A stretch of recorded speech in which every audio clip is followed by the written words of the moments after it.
Welcome to public cut news.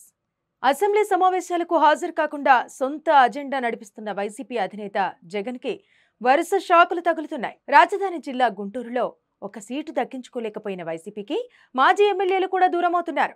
పార్టీకి రాజీనామా చేయడానికి సిద్ధమవుతున్నారు. నేర చరిత్ర ఉన్న గుంటూరు ఎమ్మెల్సీ లేళ్ల అప్పిరెడ్డి ఇటీవల శాసనమండలి పక్షనేతగా నియమితులయ్యారు. అది వైసీపీలో ముసలాన్ని మరింత పెంచుతున్నట్టు కనిపిస్తోంది. వైసీపీకి మరో ఎదురుదెబ్బ తగిలింది. గుంటూరు పశ్చిమ మాజీ ఎమ్మెల్యే మద్దాలిగిరి వైసీపీకి రాజీనామా చేసి 4 రోజులు కాకముందే పున్నూరు మాజీ ఎమ్మెల్యే కిలారి రోషయ్య సైతం రాజీనామా ప్రకటించడం సంచలనంగా మారింది. రాజీనామా సమయంలో ఆయన పార్టీపై తీవ్ర విమర్శలు గుప్పించారు. పార్టీకి వ్యతిరేకంగా పనిచేసిన వారికే పదవులు కట్టబెడుతున్నారని ఆయన మండిపడ్డారు. సీనియర్ నేత ఉమ్మారెడ్డి వెంకటేశ్వర్లని శాసనమండలి చైర్మన్ అన్నారని, కానీ కనీసం ప్రతిపక్ష నేతగా కూడా ఆయనకు అవకాశం ఇవ్వలేదని దుయ్యబట్టారు. ఉమ్మారెడ్డి అనుభవాన్ని పార్టీ వినియోగించుకోలేదని విమర్శించారు. కిలారు రోషయ్య కేంద్ర మాజీ మంత్రి ఉమ్మారెడ్డి వెంకటేశ్వర్లు అల్లుడు. ఉమ్మారెడ్డి 1985లో టీడీపీ నుంచి ఎమ్మెల్యేగా రాజకీయ ప్రస్థానం ప్రారంభించారు. 1991 నుంచి 3 సార్లు లోక్సభకు ఎన్నికై 1996లో కేంద్ర మంత్రిగా కూడా పనిచేశారు.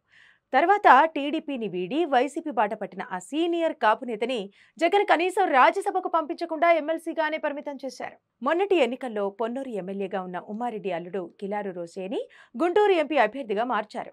కేవలం గుంటూరు ఎంపీ అభ్యర్థిగా పార్టీలో సరైన నాయకుడు లేకపోవడం వల్లనే ఆ స్థానచలనం జరిగింది. లోక్సభ ఎన్నికల్లో ఎంపీ అభ్యర్థిగా నిలబెట్టి మానసికంగా తనను కుంగదీశారని రోషయ్య ఇప్పుడు ఆవేదన వ్యక్తం చేస్తున్నారు. ఏపీ అసెంబ్లీ ఎన్నికల్లో అన్ని నియోజకవర్గాల్లో పార్టీ అభ్యర్థులకు డబ్బులిచ్చారని, కానీ కాపు అభ్యర్థులకు మాత్రం ఇవ్వలేదని సంచలన ఆరోపణలు చేశారు.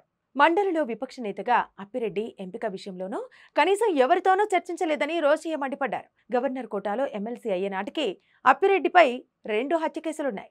తర్వాత ఆ కేసులను కోర్టులు కొట్టేశాయి. గుంటూరు మిర్చి యార్డు తగలబెట్టడం, అందులో బాధితులకు పరిహారం పంపిణీ వ్యవహారంలో ఆయనపై అప్పట్లో అభియోగాలొచ్చాయి. మిర్చి యార్డు చైర్మన్గా అప్పిరెడ్డి వ్యవహరించినప్పుడు అవకతవకలకు పాల్పడ్డారన్న ఆరోపణలున్నాయి. వాటన్నింటినీ పరిశీలించిన గవర్నర్ ఆయన్ను నామినేట్ చేసేందుకు అంగీకరించలేదు. అయితే ముఖ్యమంత్రి హోదాలో జగన్ రాజ్భవన్కు వెళ్లి గవర్నర్ను బతిమిలాడుకుని ఒప్పించుకోవటం అప్పట్లో ఒక సంచలనంగా నిలిచింది. ఇక మంగళగిరిలోని టీడీపీ కేంద్ర కార్యాలయంపై జరిగిన దాడి కేసులోనూ అప్పిరెడ్డి నిందితుడిగా ఉన్నారు. ప్రైవేటు సెటిల్మెంట్లు చేస్తారన్న ఆరోపణలు కూడా ఆయనపై ఉన్నాయి. ఎమ్మెల్సీల్లో ఇంకెవరూ లేనట్టు అలాంటి నేర చరిత్ర ఉన్న నాయకుడినా ప్రతిపక్ష నేతను చేసేదని వైసీపీ నేతలే మండిపడిపోయారు. తాజాగా ఆ ఎఫెక్టుతోనే కిలారు రోషయ్య వైసీపీకి రాజీనామా చేశారు. ఎమ్మెల్సీ ఉమ్మారెడ్డి కూడా అదే బాట పట్టే పరిస్థితి కనిపిస్తోంది. ఉమ్మారెడ్డి లాంటి సీనియర్ పార్టీకి దూరమైతే శాసనమండలిలో వైసీపీకి ఫాల్ డౌన్ స్టార్ట్ అయినట్టేనని రాజకీయ విశ్లేషకులు అభిప్రాయపడుతున్నారు. మరి ఇది ఇక్కడితో ఆగుతుందా, లేదంటే మరింత మంది పార్టీని వీడుతారా? వేచి చూద్దాం.